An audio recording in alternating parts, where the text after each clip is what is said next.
Hello, friends. In this session, we'll discuss more on the loss and the cost function. So let's get started.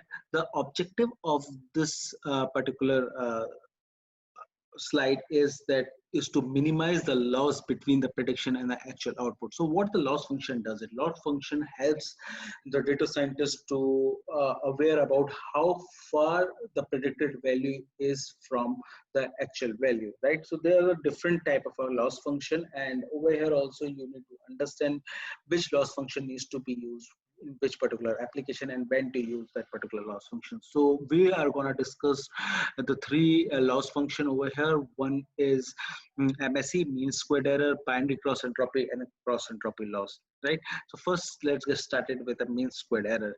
So the mean squared error is the square difference between the actual output and the predicted output for each sample, right? So when you see this particular formula, this yi is an actual output and minus the predicted value, and n is the training sample in each batch, right? So let's take an example. So we have a three rows. In three rows we have a multiple feature x1, x2, and x3, and for each x1 and x2, the actual value of or a target value of each row is 60, 53, and 60. And when we have predicted the each row value is 48, 51, and 57 at a first iteration. So when we'll calculate the error over here, if you'll see, when you calculate the error at each row, so it would be for predicted minus actual, right? 48 minus 60, 51 minus 53, 57 minus 60. So this error has come, and then if you'll see, we need to square this error, right? So when we'll square minus 12 ka whole square is 144, minus 2 is 4, and the minus a whole square is 9.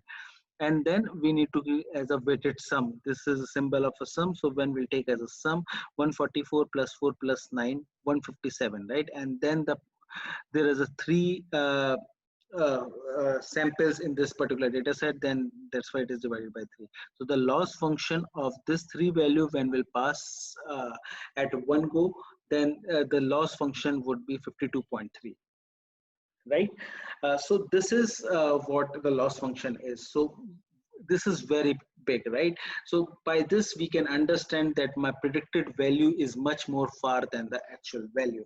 So now to minimize it, we again need to do the back propagation, go back, calculate the gradient descent, update the weight, change the learning rate, which will explain it in further slides, and then come up with the new weights, and then again calculate the mean squared error or a loss function. And by that we can come to know, okay, yes, my predicted value is much more better than the previous one, right? So that's why the mean squared error would be used. Now the second one is binary cross entropy.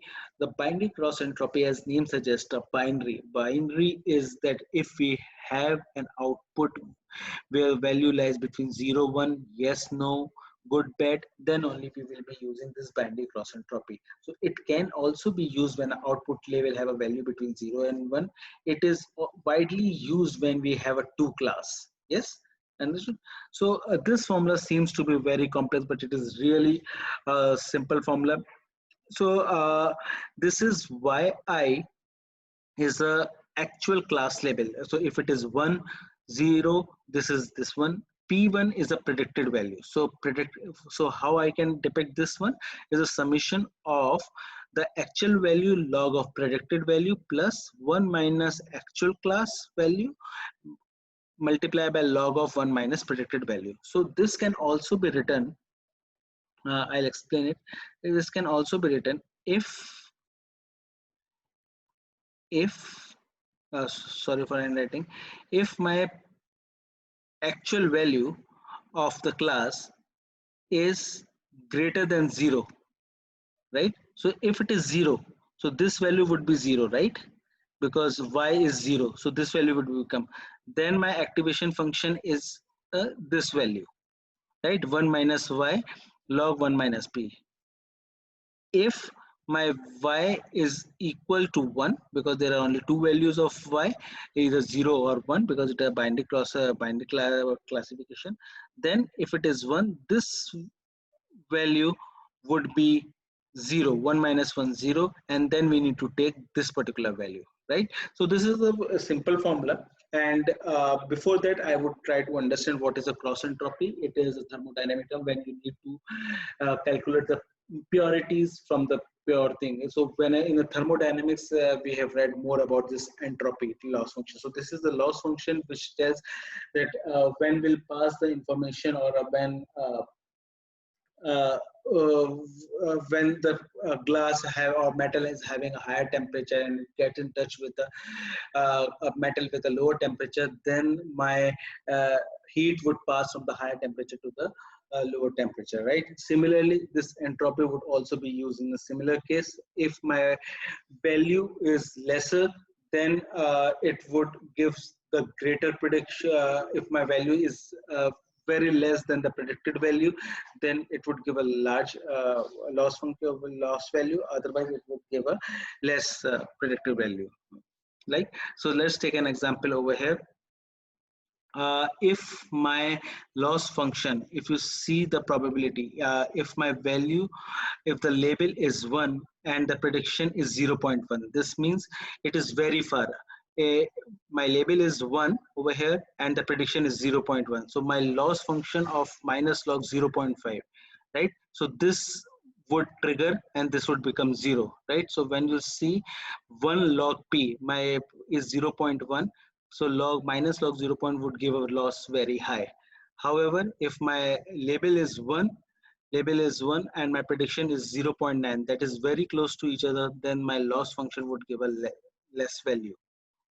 Let's take another example. When my label is 0, when my label is 0 and prediction is 0.9, this means my prediction value is much far than my the actual value. So this because my actual value is 0, this would become 0 and it would trigger only this function. So 1 minus 0 is 0 and then log 1 minus p. So p is 0.9, so it would be 0.1, right? So minus log 0.1, again my loss is very high. In this case, if my label is 0 and predicted value is 0.1, in that scenario, it would be 1 minus 0.1 and log of 0.9, my loss would be 0. So this shows that how the BCE function or the binary cross entropy works. So that is all about the loss function. And in a further slide, we'll talk about the optimization function and how the optimization function in the neural network. Hope this session would be informative to everyone. Thanks a lot.